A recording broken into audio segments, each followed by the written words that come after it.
అలాగే ఇక్కడ అందరూ కూడా ఇంకా మా చుట్టుపక్కల పోరాట సమితి అధ్యక్షుడు ఇంకా అందరూ ఆర్టీసీ కార్మికులందరూ కూడా ఉదయపూర్వక నమస్కారాలు తెలియజేస్తున్నారు. ఏ దేశ చరిత్ర చూసినా మనం ఆ దేశం అభివృద్ధి చెందిందంటే సర్ఫేస్ ట్రాన్స్పోర్టేషన్ వల్ల.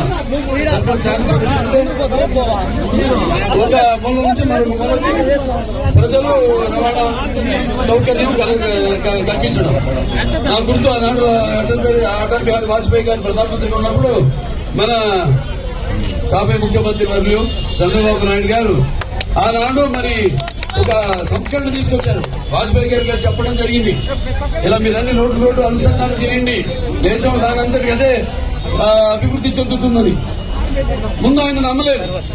తర్వాత సరే ముందు ఒక ఉదాహరణకు ఒక స్ట్రిప్ వేసి చూడమంటే వేసి చూస్తే పెద్ద ఘన విజయం సాధించింది. ట్రాఫిక్ పెరిగింది. అక్కడి నుంచి మొత్తం దేశమంతా కూడా అప్పుడు అవిభక్త ఆంధ్ర రాష్ట్రంగా ఉన్నప్పుడు మరి రోడ్లు అయితేనేమి, రోడ్డు వెడల్పు చేయడం అయితేనేమి, లేకపోతే ఫ్లైఓవర్లు అయితేనే వేయడం అయితేనేమి, బ్రిడ్జిలు కట్టడం అయితేనేమి, లేకపోతే అవుటర్ రింగ్ రోడ్ అయితేనేమి, ఇలా ఏ దేశం చూసినా కూడా వాళ్ళు చైనా చూస్తున్నాం, మన అమెరికా చూస్తున్నాం, దేశాలన్నీ కూడా అభివృద్ధి చెందింది అంటే ఈ యొక్క రవాణా వ్యవస్థ వల్ల. మరి ఆ రవాణాకు అనుగుణంగా మనం రోడ్లు కూడా వేయాలి. రేట్లు వేస్తేనే మనం అప్పుడు ఆనాడు 2012 బస్సులు కూడా జరిగింది. ఆ తర్వాత పెద్దిరెడ్డి రామచంద్రెడ్డి గారు మొత్తం 10 బస్సులు తీసుకెళ్లిపోయారు ఇక్కడి నుంచి. ఆనాడు కోతులు లేని మనం అన్ని బ్రహ్మాండమైన లింక్ రోడ్లు, అన్ని బీటీ రోడ్లు అయితేనేమి, లేకపోతే సీసీ రోడ్లు అయితేనేమి, ఎవరికైతేనేమి బస్సులకి అటు ప్రయాణికులకి ఎవరికి ఎటువంటి ఇబ్బంది కలగకుండా రోడ్లు వేయడం జరిగింది. మనం చూస్తున్నాం ఇప్పుడు ఇవాళ రోడ్లు మరి అతివృష్టి అనావృష్టి కొంచెం వర్షాల వల్ల లేకపోతే అనివార్య కారణాల వల్ల రోడ్లు ఏదైనా దెబ్బతింటే కనీసం అక్కడ గోతులు మట్టి కూడా పూడ్చే పాపానికి పోలేదు ఈ ప్రభుత్వం. దానికే తగిన శాస్త్రి మీరంతా చెప్పారు. అలాగే ఎంతో మంది ఇక్కడి నుంచి కూడా బయట రాష్ట్రాలుగా పక్క రాష్ట్రం బెంగళూరు అయితే కర్ణాటక గడుతుంటారు, గార్మెంట్ వర్కర్స్ అయితేనేమి.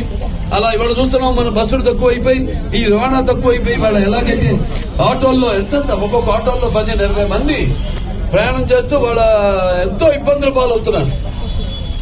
అటువంటి పరిస్థితుల్లో మనం ఆనాడు ముఖ్యంగా ఈ యొక్క ప్రయాణ వ్యవస్థకే ముఖ్యమైన ప్రాధాన్యత ఇచ్చి ఆనాడు ఎటువంటి ప్రయాణ అసౌకర్యం జరగకుండా అందరికీ రవాణా సౌకర్యం కలగజేయడం జరిగింది. ఇవాళ మరి చూస్తున్నాం వాళ్ళు చేసిన పాపానికి వాళ్ళ ప్రజలు తగిన శాస్తి చెప్పారు ఇవాళ ఎన్నికల్లో. ఇవాళ మీ అందరికీ నా శిరస్సు మంచి ధన్యవాదాలు తెలియజేస్తున్నాను. ఏ దేశ చరిత్ర చూసినా మనం ఆ దేశం అభివృద్ధి చెందిందంటే సర్ఫేస్ ట్రాన్స్పోర్టేషన్ వల్ల. సర్ఫేస్ ట్రాన్స్పోర్టేషన్ అంటే ఒక మూల నుంచి మరొక మూలకి ప్రజలు రవాణా సౌకర్యం కల్పించడం. నా గుర్తు ఆనాడు అటల్ బిహారీ వాజ్పేయి గారు ప్రధానమంత్రిగా ఉన్నప్పుడు మన కాబోయే ముఖ్యమంత్రి వర్యులు చంద్రబాబు నాయుడు గారు ఆనాడు మరి ఒక సంస్కరణ తీసుకొచ్చారు. వాజ్పేయి గారు చెప్పడం జరిగింది, ఇలా మీరన్నీ రోడ్డు అనుసంధానం చేయండి, దేశం దానంతటి అదే అభివృద్ధి చెందుతుందని. ముందు ఆయన నమ్మలేదు. తర్వాత సరే ముందు ఒక ఉదాహరణకు ఒక స్ట్రిప్ వేసి చూడమంటే వేసి చూస్తే పెద్ద ఘన విజయం సాధించింది. ట్రాఫిక్ పెరిగింది. అక్కడి నుంచి మొత్తం దేశమంతా కూడా అప్పుడు అవిభక్త ఆంధ్ర రాష్ట్రంగా ఉన్నప్పుడు మరి రోడ్లు అయితేనేమి, రోడ్డు వెడల్పు చేయడం అయితేనేమి, లేకపోతే ఫ్లైఓవర్లు అయితేనే వేయడం అయితేనేమి, బ్రిడ్జిలు కట్టడం అయితేనేమి, లేకపోతే అవుటర్ రింగ్ రోడ్ అయితేనేమి, ఇలా ఏ దేశం చూసినా కూడా వాళ్ళు చైనా చూస్తున్నాం, మన అమెరికా చూస్తున్నాం, దేశాలన్నీ కూడా అభివృద్ధి చెందింది అంటే ఈ యొక్క రవాణా వ్యవస్థ వల్ల. మరి ఆ రవాణాకు అనుగుణంగా మనం రోడ్లు కూడా వేయాలి. రేట్లు వేస్తేనే మనం అప్పుడు ఆనాడు 2012 బస్సులు కూడా జరిగింది.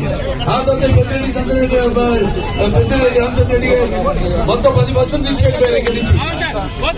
ఆనాడు కోతులు లేని మనం అన్ని బ్రహ్మాండమైన లింక్ రోడ్లు, అన్ని బీటీ రోడ్లు అయితేనేమి, లేకపోతే సీసీ రోడ్లు అయితేనేమి, ఎవరికైతేనేమి బస్సులకి అటు ప్రయాణికులకి ఎవరికి ఎటువంటి ఇబ్బంది కలగకుండా రోడ్లు వేయడం జరిగింది.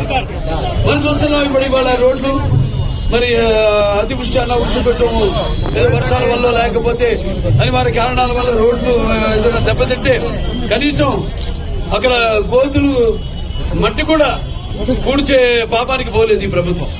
దానికే తగిన శాస్త్రి మీరంతా చెప్పారు.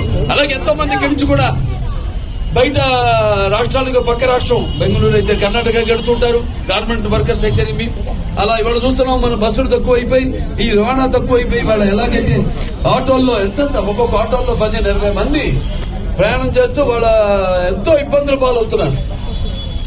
అటువంటి పరిస్థితుల్లో మనం ఆనాడు ముఖ్యంగా ఈ యొక్క ప్రయాణ వ్యవస్థకే ముఖ్యమైన ప్రాధాన్యత ఇచ్చి ఆనాడు ఎటువంటి ప్రయాణ అసౌకర్యం జరగకుండా అందరికీ రవాణా సౌకర్యం కలగజేయడం జరిగింది. ఇవాళ మరి చూస్తున్నాం వాళ్ళు చేసిన పాపానికి ఇవాళ ప్రజలు తగిన శాస్తి చెప్పారు. ఇవాళ ఎన్నికల్లో ఇవాళ మీ అందరికీ నా శిరస్సు మంచి ధన్యవాదాలు తెలియజేస్తున్నాను.